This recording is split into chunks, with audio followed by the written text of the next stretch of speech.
الحمد للہ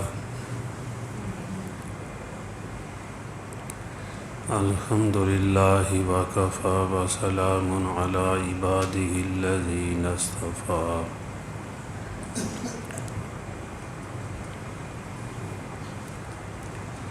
اما بعد فاعوذ باللہ من الشیطان الرجیم۔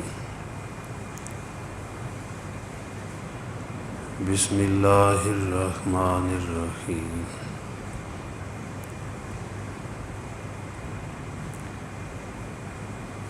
فذبحوها وما كادوا يفعلون۔ صدق اللہ مولانا العظیم۔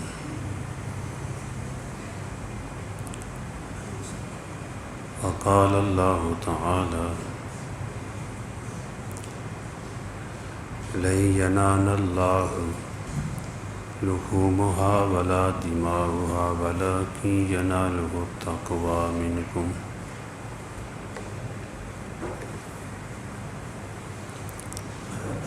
صدق اللہ مولانا العظیم۔ اللہم صلی علی محمد وعلی آل محمد کما صلیت علی ابراہیم وعلی آل ابراہیم انک حمید مجید۔ اللہم بارک علی محمد وعلی آل محمد کما بارکت علی ابراہیم وعلی آل ابراہیم انک حمید مجید۔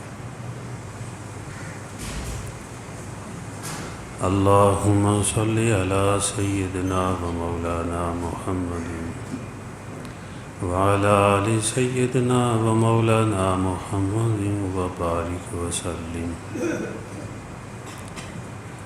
یا رب صلی وسلم دائما ابدا علی حبیبک خیر الخلق کلہم۔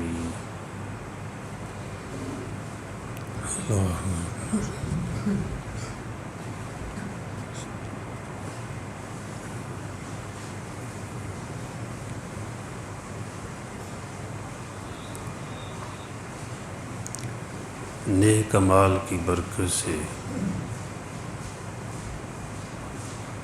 برکتیں حاصل ہوتی ہیں اور پریشانیاں دور ہوتی ہیں۔ دنیا کے فوائد بھی حاصل ہوتے ہیں،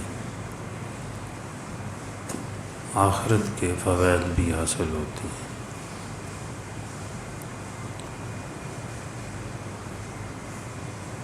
گناہوں کی وجہ سے دنیاوی پریشانیاں بھی آتی ہیں اور اللہ بھی ناراض ہوتے ہیں۔ آخرت کی پریشانیوں کا بھی ڈر ہے کہیں وہاں بھی پکڑ نہ ہو جائے۔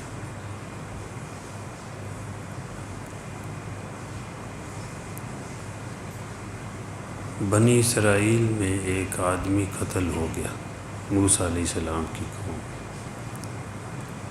جس کا نام عامیل تھا۔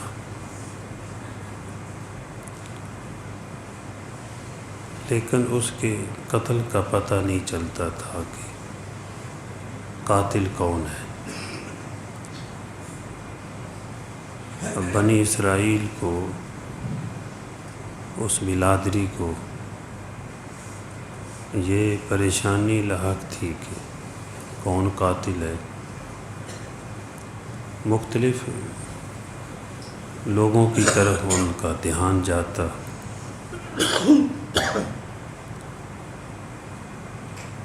کہ فلاں نے قتل نہ کیا، اور جیسے انسانی طبیعت ہے، لیکن پتہ نہیں چل رہا تھا کہ کون قاتل ہے۔ تو وہ حضرت موسیٰ علیہ السلام کے پاس گئے، حاضر خدمت ہوئے، عرض کیا کہ ہمارا آدمی جو عامیل ہے قتل ہو گیا ہے، اس کے قاتل کا پتہ نہیں چل رہا۔ تو اس کے بارے میں آپ کچھ ہمیں تدبیر بتلائیں، ہماری رہنمائی فرمائیں کہ قاتل کا پتہ چل جائے، یہ پریشانی دور ہو جائے۔ یہ ساری قوم جس میں پریشان ہے اس مسئلے میں، تو موسیٰ علیہ السلام نے اللہ پاک کی طرف رجوع کیا، دعا کی۔ اللہ پاک کی طرف سے وحی نازل ہوئی کہ ان کو کہہ دو کہ ایک گائے لیں اور اس کو ذبح کریں اور اس کا ٹکڑا مقتول کو ماریں، عمیل کو جو قتل ہوا ہے، تو وہ زندہ ہو جائے گا اور وہ اپنے قاتل کا نام بتا دے گا۔ تو موسیٰ علیہ السلام نے ان کو بتا دیا، بھئی ایک گائے لو یا بیل لو۔ سورہ جو بقرہ ہے اس کا ترجمہ بقرہ کا، بعض علماء نے بیل کی ہے، بعض نے گائے کی ہے کہ ترجمہ گائے ہے، لیکن دونوں کی گنجائش ہے، نر ہو یا مادہ ہو۔ تو آپ نے بتایا، رہنمائی کی کہ اللہ پاک فرما رہے ہیں کہ گائے لو اور اس کو ذبح کرو، اس کا ایک ٹکڑا مقتول کو مارو جو قتل ہو چکا ہے، وہ زندہ ہو جائے گا، وہ اپنے قاتل کا نام بتا دے گا۔ تو وہ کہنے لگے جب بتا دیا کہ آپ ہمارے ساتھ مذاق کر رہے ہیں، ٹھٹھا کر رہے ہیں۔ ان کو عجیب لگا کہ ایک گائے ذبح ہونی ہے، پھر مردے کا ٹکڑا مردے کو مارنا، پھر زندہ ہونا، یہ ان کے لیے عجیب لگ رہا تھا۔ تو کہنے لگے آپ نعوذ باللہ مذاق کر رہے ہیں۔ موسیٰ علیہ السلام نے فرمایا، اعوذ باللہ ان اکون من الجاہلین، اللہ کی پناہ، میں مذاق کیوں کروں، جاہلوں سے ہو جاؤں۔ مطلب کیا، مذاق تو جاہل لوگ کرتے ہیں شریعت کے بارے میں۔ اس سے یہ بھی پتہ چلا کہ جو شریعت کا مذاق اڑاتے ہیں وہ جاہل لوگ ہوتے ہیں۔ اللہ کے پاک نبی، اللہ کے نیک بندے، وہ اللہ کے احکام کے بارے میں مذاق نہیں کرتے، اس کو پورا کرنے کی کوشش کرتے ہیں۔ اچھا، کہنے لگے پھر ہمیں بتا دیجئے ماہیہ، وہ کیسی ہو، کس عمر کی ہو مطلب۔ تو موسیٰ علیہ السلام نے بتایا کہ اللہ پاک فرما رہے ہیں، نہ وہ بوڑھی ہو اور نہ وہ بچیا ہو، بچی ہو، درمیانی ہو۔ تو پھر آگے جو ہے سوال کر دیا، اچھا پھر اس کا ما لونہا، اس کا رنگ کیسا ہو۔ تو اللہ پاک سے پھر حکم آیا، اس کا رنگ زرد ہو، ایسا ہو تسر الناظرین، جب لوگ اس کو دیکھیں تو دیکھنے والوں کو اچھی لگے، ایسی گائے ہونی چاہیے، زردی رنگ ہو، یعنی پیاری ہو، اچھی لگے، جو دیکھے اس کو۔ حضور صلی اللہ علیہ وسلم نے ارشاد فرمایا، اگر پہلی مرتبہ جب ان کو حکم ہوا کہ گائے کو ذبح کرو اور اس کا ٹکڑا مقتول کو مارو، وہ زندہ ہو کر اپنا قاتل بتا دے گا، تو ایسا ہو جاتا، لیکن وہ بار بار جو سوال کر رہے تھے اس کی وجہ سے ان پہ پابندیاں لگ رہی تھیں۔ تو آپ صلی اللہ علیہ وسلم نے ارشاد فرمایا کہ پہلی امتوں کے لوگ ہلاک اسی طرح ہوئے کہ وہ اپنے نبیوں سے بے جا سوال کرتے تھے۔ مطلب کیا ہے؟ بلا ضرورت سوال نہیں کرنا چاہیے۔ جیسے بعض لوگ پھر حجتیں کرتے ہیں، ایک ہے مسئلے کی ضرورت، ایک ہے ویسے بس دوسرے کو پریشان کرنا، بلا ضرورت سوال کرتے رہنا، تو یہ جہالت ہے، اس سے آپ صلی اللہ علیہ وسلم نے منع فرمایا ہے۔ تو آپ نے فرمایا پہلی مرتبہ ہی عمل کر لیتے تو اتنے کافی تھا، کوئی بھی گائے لیتے، اس کو ذبح کرتے، ٹکڑا مارتے، قاتل کا پتہ چل جاتا۔ پھر سوال کیا وہ کیسی ہونی چاہیے؟ تو اللہ پاک نے فرمایا ایسی ہو جو کہ حل بھی نہ جوتی گئی ہو، اور پھر اس کے ساتھ پانی بھی نہ نکالا گیا ہو، یعنی کنویں پہ بھی نہ جوتی گئی ہو، نہ اس نے ہل چلایا ہو اور نہ وہ کنویں کے آگے جوتی گئی ہو، پانی نکالا گیا ہو، ایسا ہو۔ بہرحال کہنے لگے انشاءاللہ، پھر انشاءاللہ کہہ دیا ہم کریں گے۔ تو اللہ پاک فرماتے ہیں فَذَبَحُوهَا وَمَا كَادُوا يَفْعَلُونَ، نظر تو ایسی آتی تھے یہ کرنے والے نہیں ہیں لیکن انہوں نے ذبح کر دی۔ لیکن وہ گائے کہاں سے ان کو ملی پھر، جو بوڑھی بھی نہ ہو، بچیا بھی نہ ہو، زرد رنگ کی، دیکھنے والے کو پیاری لگے، اور یہ ساری صفات والی گائے کہاں سے ان کو ملی؟ وہ ایک نیک آدمی تھا، مفسرین نے لکھا ہے جب دنیا سے جانے لگا تو اس کا ایک ہی بچہ تھا، لڑکا ایک تھا اس کا۔ اس نے اپنی بیوی کو کہا کہ یہ میری جو گائے ہے، یہ اس کی بچیا جو ہے، تو اس کو جنگل میں چھوڑ دینا۔ اس نے خود ہی اللہ کے حوالے کر دی کہ اللہ اس کی حفاظت کرنا۔ جنگل ہوتے تھے تو اس کا ایک بچہ جو ہے، بچیا یا جو ہے بچھڑا جو بھی تھا، جنگل میں چھوڑ دیا اور اللہ کے حوالے کیا۔ اور آخری وقت میں اپنی بیوی کو نصیحت کر کے گئے کہ جب میرا لڑکا جوان ہو جائے، بڑا ہو جائے، تو اس کو کہنا کہ جاؤ جنگل میں جاؤ، جا کر اللہ سے دعا کرنا کہ اے ابراہیم علیہ السلام کے رب، اے اسحاق علیہ السلام کے رب، اے یعقوب علیہ السلام کے رب، جو میرے باپ نے بچھڑا چھوڑا تھا، مال چھوڑا تھا، اے اللہ مجھے وہ عطا فرما دے۔ جنگل میں جا کر یہ دعا کرنا تو وہ اس کو مل جائے گا۔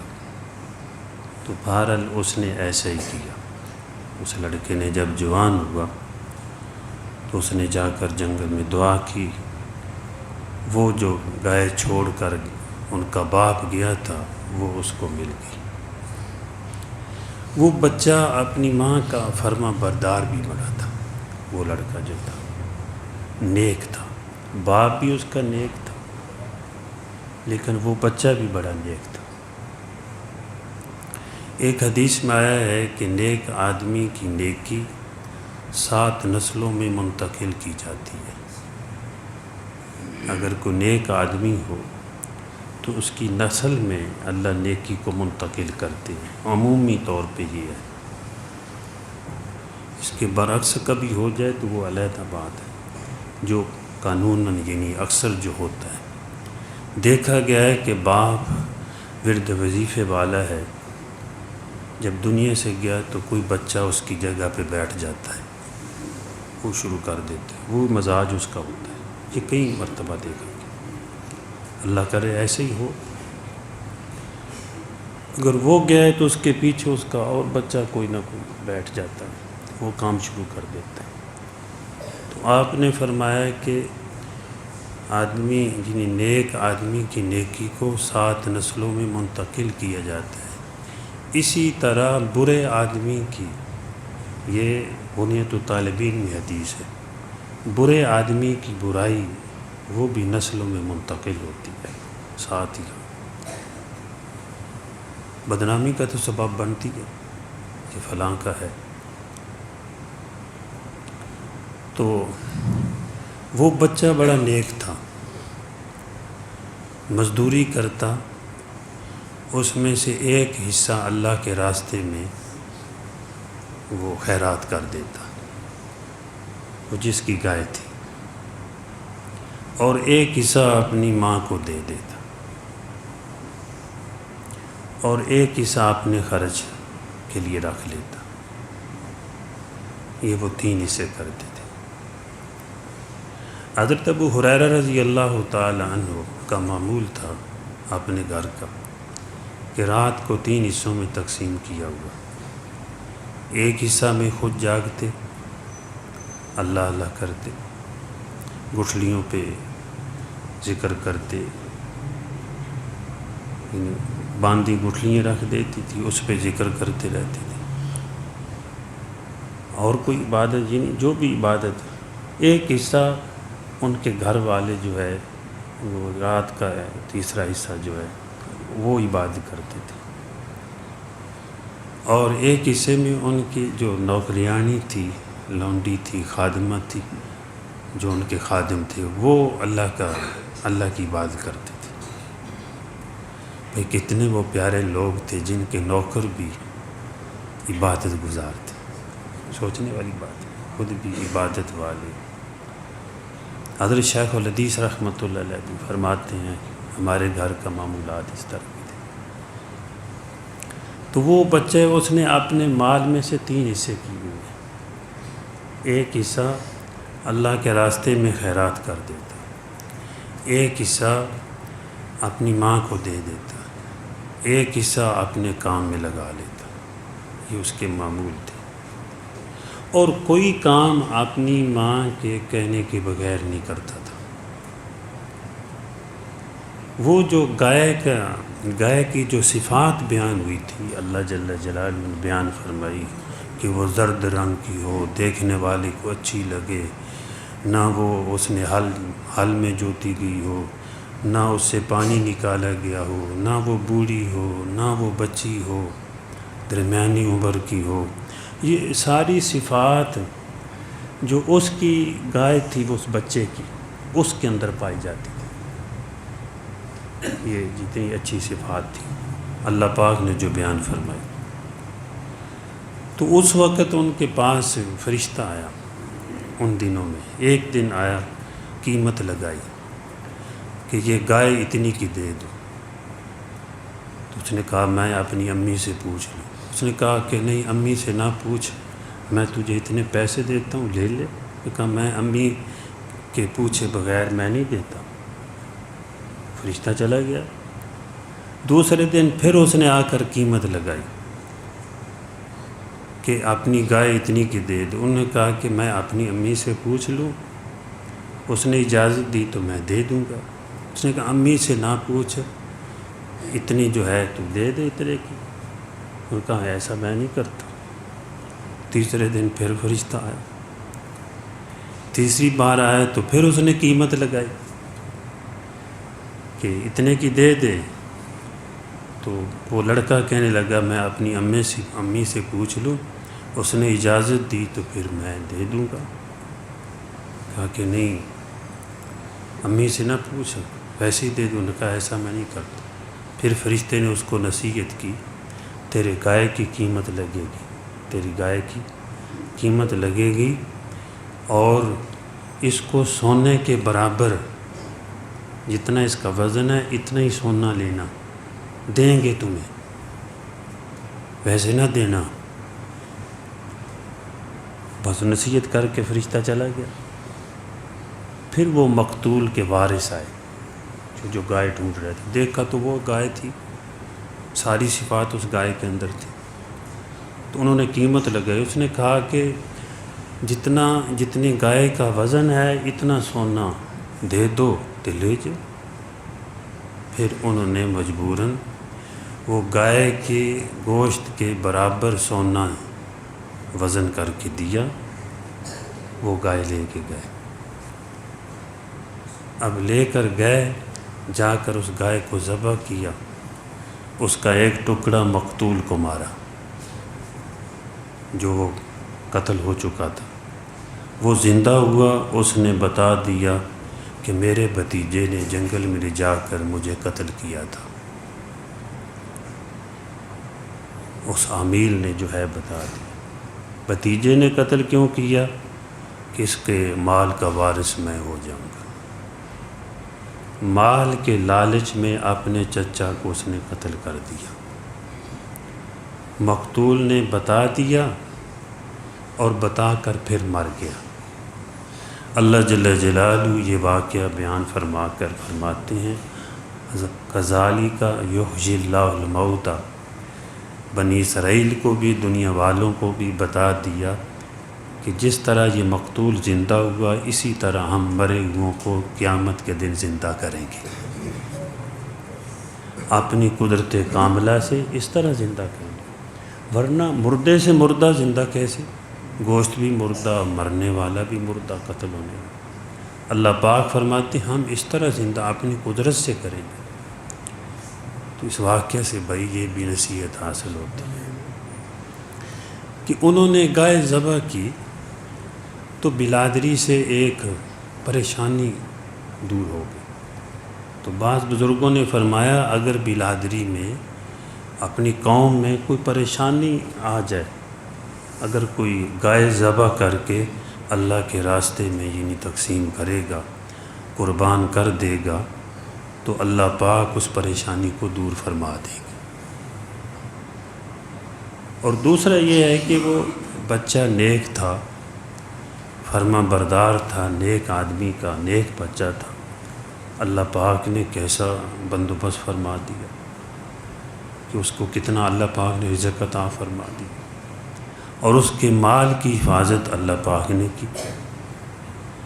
جو نیکی کرنے والے ہیں نیک ہوں گے بھائی، نیکی کا اثر دنیا میں بھی پہنچے گا اور آخرت میں بھی پہنچے گا۔ دنیا کی برکتیں بھی حاصل ہوں گی اور آخرت کے درجات بھی حاصل ہوں گے۔ اللہ پاک بھی خوش ہوں گے جو نیک اعمال کریں گے۔ بھئی یہ ہمارا جو ہے اب تہوار بھی آ رہا ہے قربانی کا، اس پر بھی لوگ کتنے ذبح کرتے ہیں، بھی جانوروں کو ذبح کرتے ہیں۔ اللہ پاک اتنے خوش ہوتے ہیں اس قربانی پہ، اتنے خوش ہوتے ہیں کہ جو ہی چھری پھیری خون زمین پہ ابھی نہیں گرا، اللہ پاک پہلے ہی قبول فرما لیتے ہیں۔ یہ خون قبولیت کے مقام پہ جا کے گرتا ہے۔ اللہ پاک اتنی جلدی اس عمل کو قبول فرماتے ہیں۔ باقی وہ گوشت تقسیم کرنا وہ تو بعد کا مسئلہ ہے، وہ تو بعض ہی نہیں مستحب طریقے بتائے گئے، لیکن قبول اسی وقت ہو گیا جب خون جو ہے جاری ہوا، زمین پہ گرا نہیں ہے، پہلے اللہ پاک نے قبول فرما لیا۔ یہ اتنا پیارا عمل ہے، اور جو یہ عمل کرنے والے ہیں بھائی کمی نہیں آئے گی۔ آج دور ایسا ہے بھائی آگے پیچھے کر کے قربانیاں دینی پڑتی، وہ ہے نا کہ میرے پاس اتنے پیسے اکٹھے ہو جائیں گے پھر دوں گا، پھر ساری عمر ایسی پروگرام بنائے گا۔ بس کچھ آگے پیچھے کر کے اپنی قربانی دے دینی چاہیے۔ جن کو اللہ نے زیادہ دیا ہوا ہے وہ زیادہ دیتے ہیں، اپنے والدین کی طرف سے دے سکتے ہیں۔ اپنی قربانی ضروری ہے، اپنی قربانی پہلے دینی ہے، پھر اس کے بعد والدین کی طرف سے دے سکتا ہے، حضور صلی اللہ علیہ وسلم کی طرف سے دے سکتا ہے، خلفائے راشدین اہل بیت کی طرف سے دے سکتا ہے، بزرگان دین اپنے نیک بندے اپنے مشائخ استاد ان کی طرف سے دے سکتا ہے، لیکن پہلے اپنی قربانی ضروری ہے۔ ہمارے ایک بزرگ ہوئے ہیں مفتی صاحب، وہ فرماتے ہیں کہ میں چھوٹا تھا طالب علم تھا، ہمارے گھر میں رواج نہیں تھا قربانی دینے کا، تو اگر کوئی کہتا اس وقت قربانی دو تو کہتے بھائی ادھار لے کے دیں، کیا کریں، حالانکہ بعض دفعہ ادھار لینا بھی جائز ہے، قربانی دینی چاہیے، بعض ایسے موقع بھی ہوتے ہیں آگے اللہ عطا کرنے والے ہوتے ہیں، آ جانے کی امید بھی ہوتی ہے۔ کہتے ہیں اس وقت جو ہے تقریباً ہمارے حصے کا ایک حصہ جو ہے نا وہ گائے کا بنتا تھا 8.5 روپے، 8.5 روپے جو ہے تقریباً، کہتے ہیں اتنا حصہ ایک آدمی کا بنتا تھا، لیکن اتنے بھی پیسے لوگوں کے پاس نہیں ہوتے تھے، تو کہتے ہیں میں نے گھر میں ترغیب دی، تو گھر والے تو پھر وہ کبھی دیتے نہیں تھے، لیکن ترغیب دینے سے انہوں نے کچھ دیے، کچھ میں نے آگے پیچھے سے کچھ لے دے کے نا وہ 8.5 روپے جتنے بنتے تھے 7.5 جتنے بھی وہ پیسے پورے کر دیے، قربانی ہوگی ہمارے گھر کی۔ کہتے ہیں دوسرا سال آیا تو ہمارے گھر میں گائے بندھی ہوئی تھی، میرا والد صاحب کہنے لگا وہ تو سچا طالب علم ہے، پچھلے سال ہم نے مشکل میں جو ہے وہ قربانی دے دی، ایک حصہ دے دیا، ہمارے گھر میں پوری گائے آ گئی ہے اس سال، پچھلے سال تو ہمارے گھر میں یہ بھی نہیں تھی، ایک حصہ دیا، اب ہمارے گھر میں پوری گائے کھڑی ہے، تو سچا طالب علم ہے۔ کہتے ہیں میں نے کہا بابا ہمارے استادوں نے بزرگوں نے یہی بتایا ہے، جو تنگی کے عالم میں بھی خرچ کرے گا، قربانیاں دے گا، اللہ اس کے لیے فراخی عطا فرمائیں گے، اس کے لیے کشادگی عطا فرمائیں گے۔ ہمارے بزرگوں نے بابا یہی بتایا ہے، ہمارے استادوں نے یہ ہمیں بتایا ہے۔ تو بھائی جب یہ دیں گے تو اس پر بعض دفعہ دل بھی دکھتا ہے کہ بھائی اتنے پیسے دے دیں، تو پتہ نہیں کہاں کہاں لگ جاتے ہیں۔ آج تو بھائی تھوڑا سا گھر سے نکلے آدمی ہسپتال کے دروازے میں داخل ہو تو بعد میں آ کر پھر حساب کرے تو پتہ نہیں کتنے ہو جاتے ہیں، لیکن ہاتھوں سے دیا ہوا اس کی برکت سے اللہ برکتیں بھی عطا فرماتے ہیں اور مشکلات بھی دور ہوتی ہیں، پریشانیاں بھی دور ہوتی ہیں، اور اللہ کا قرب بھی حاصل ہوتا ہے۔ ہمارے بزرگ ہوئے ہیں شاہ عبد القادر رائے پوری رحمۃ اللہ علیہ، یہ پاکستان میں فوت ہوئے تھے، یہاں ہی ان کی قبر ہے ڈوڈیا شریف میں، رائے پور میں زیادہ رہے جو انڈیا میں ہے۔ تو ان کے پاس ایک ذمہ دار آیا، لوگ بائت کے لیے بزرگوں کے پاس آتے ہیں، ایک سنت طریقہ ہے، لیکن بھائی جو باشرہ لوگ ہوں، جو دین کا راستہ بتانے والے، ایسے لوگوں کے ساتھ منسلک ہونا یہ دین ہے، اس سے دین حاصل ہوتا ہے، دین پہ چلنا آسان ہو جاتا ہے، آدمی اپنے اندر کچھ نہ کچھ طلب پاتا ہے، نہیں تو کم از کم ایمان بچ جاتا ہے۔ تو وہ بائت ہونے کے لیے جو ہے آئے، کہنے لگے حضرت میں بائت تو ہوتا ہوں آپ کے ہاتھ پر، لیکن بزرگ وظیفے بتاتے ہیں، میں وظیفے نہیں کر سکتا، یہ لمبے لمبے وظیفے بتاتے ہیں بزرگ، آج تو ہمارے بزرگ یہ بھی نہیں لمبے وظیفے بھی نہیں بتاتے، اس لیے میں بائت نہیں ہوتا، اگر وظیفے نہیں بتانے تو پھر میں بائت ہو جاتا ہوں۔ حضرت نے فرمایا ہمارے اکابرین موقع شناسی رکھتے تھے، انسان کی طبیعت کو دیکھتے تھے، تو فرمایا بھائی ٹھیک ہے وظیفے نہ کرنا، تجھے کوئی پیاری چیز ہے تیرے پاس جو تجھے پیاری لگتی ہو؟ اس نے کہا جی میرا بیل ہے، میرا ایک داند بیل، وہ بڑا مجھے پیارا ہے۔ فرمایا اچھا اس کی خوب خدمت کرنا اور اس کی خدمت کرنا، پیارا ہوگا تجھے، یہ تو میری بات مانو گے نا؟ ٹھیک ہے جی وظیفے نہیں کرتا اور باتیں مانو گا، اچھا فرمایا ٹھیک ہے۔ وہ اس کی خدمت کر رہا ہے بیل کی، بیل خوب پل گیا، اس کی اور محبت بڑھ گئی۔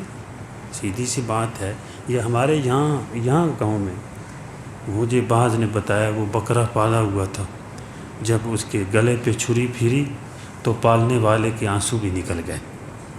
پیار ہوتا ہے نا، جس کو پالا ہوتا ہے اس کے پیارا تو لگتا ہے۔ یہ تو بھئی بکرا ہے، کتے کو لوگ پالتے ہیں، اس کو بھی کوئی بٹا مارے تو وہ بھی آ کے پوچھتا ہے کیوں مارا ہے تو نے، اس کو روٹی ڈالتا ہے اتنی ہے، حالانکہ درندہ ہے، ایک پیار ہو جاتا ہے۔ تو بہرحال انہوں نے فرمایا اور اس کو پالو۔ وہ اس بیل کو پالتے رہے، جب خوب محبت بھی ہو گئی، خوب پل گیا، تو حضرت نے فرمایا اب تم اللہ کے راستے میں اس کو قربان کر دو، اس کی قربانی دے دو۔ اب تھا مشکل، لیکن کیونکہ فرما بردار تھے اور سچے جو ہے وہ متعلقین میں سے تھے، تو انہوں نے جا کر جو ہے ذبح کر دیا اللہ کے راستے میں اس پیارے بیل کو جس کو پالا ایک عرصے تک۔ جو ہی ذبح کیا فوراً اللہ جل جلالہ نے اپنی نسبت عطا فرما دی، کیونکہ پیاری چیز کو اللہ کی محبت میں جب قربان کیا جاتا ہے اللہ جل جلالہ پھر ایک مقام دیتے ہیں، اللہ خوش ہوتے ہیں، ایک نسبت ہوتی ہے، وہ نسبت ایک خاص تعلق مع اللہ۔ ایک تو تعلق ہر مسلمان کو حاصل ہے، لیکن ایک خاص اولیاء کو، نیک لوگوں کو ایک نسبت حاصل ہوتی ہے۔ جو ہی انہوں نے جو چھری پھیری اس کے گلے پر، ساتھ ہی اللہ پاک نے وہ خاص ایک نسبت اپنا تعلق نصیب فرما دی، یعنی وہ محبت الہیہ میں غرق، یعنی کہ ادھر محبت اور بڑھ گئی، یعنی اللہ پاک کا جو ہے ایک تعلق نصیب ہو گیا۔ تو یہ بھائی پیاری چیزیں جب اللہ کے راستے میں کوئی خرچ کرتا ہے جہاں اپنی کمائی میں سے، اس سے کوئی نقصان نہیں ہوتا، اللہ جل جلالہ زیادہ عطا کرتے ہیں اور اللہ برکتیں فرماتے ہیں۔ اور ایسا یعنی کہ دنیا میں دیکھا گیا ہے کہ لوگوں نے تو بڑی بڑی قربانیاں دے کر جو ہے وہ اللہ کو خوش کیا ہے۔ اللہ پاک مجھے بھی اور آپ کو بھی بلکہ پوری دنیا کے مسلمانوں کو عمل کی توفیق عطا فرمائے۔ اس قربانی کے بارے میں اپنی نیت آدمی کر لے کہ یا اللہ ہمیں توفیق دے دے۔ اگر طاقت نہیں ہے تب یا اللہ آپ طاقت دے سکتے ہیں، آپ کے خزانوں میں کوئی کمی نہیں ہے۔ آدمی مانگتا رہے تو اگر مانگتے مانگتے نہیں بھی کر سکا تو امید ہے اللہ ثواب عطا فرمائیں گے، نہیں تو کوشش جو کرتا ہے اللہ اس کے لیے کوئی راستہ بھی بنا دیتے ہیں۔ اللہ پاک مجھے بھی اور آپ کو بھی بلکہ پوری دنیا کے مسلمانوں کو عمل کی توفیق عطا فرمائے۔ وما علینا الا البلاغ۔